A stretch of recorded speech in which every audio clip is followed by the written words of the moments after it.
गांव के बाहर एक घना जंगल था जहां पीपल का एक विशाल पेड़ खड़ा था। इस पेड़ के बारे में कहा जाता था कि वहां एक चुड़ैल रहती है।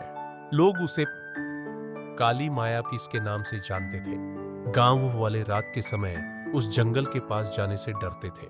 काली माया की कहानियां बच्चों से लेकर बड़ों तक हर किसी की जुबान पर थी। एक दिन गांव का एक साहसी लड़का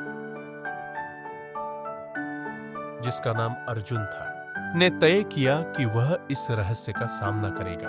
अर्जुन ने सुना था कि काली माया के पास एक खजाना है जो उसे अपनी शक्ति के लिए चाहिए। वह रात के अंधेरे में जंगल की ओर बढ़ा।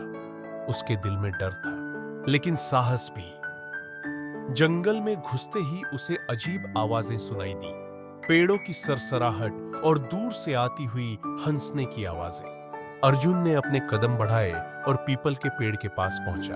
वहां उसने देखा कि एक काली साड़ी में लिपटी एक खूबसूरत महिला खड़ी थी। उसकी आंखें चमक रही थीं, पर उनमें एक रहस्य था। मां, तुम यहाँ क्या करने आए हो? छोटे लड़के, काली माया ने पूछा। उसकी आवाज में जादू था।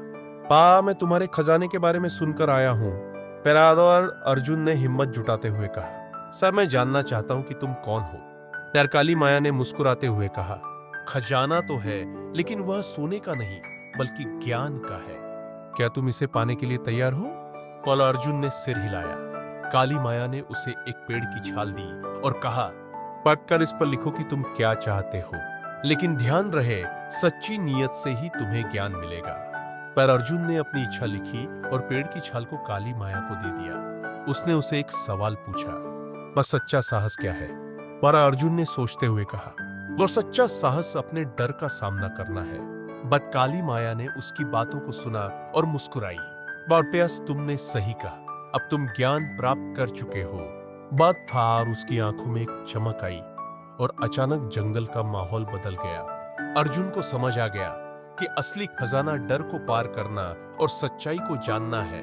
उस रात अर्जुन ने न केवल काली माया का रहस्य जाना बल्कि अपने भीतर के साहस को भी पहचाना। जब वह गांव लौटा तो उसने सबको बताया कि चुड़ैल केवल एक कहानी नहीं बल्कि एक शिक्षक थी। और इस तरह काली माया का नाम अब गांव में साहस और ज्ञान के प्रतीक के रूप में गूंजने लगा।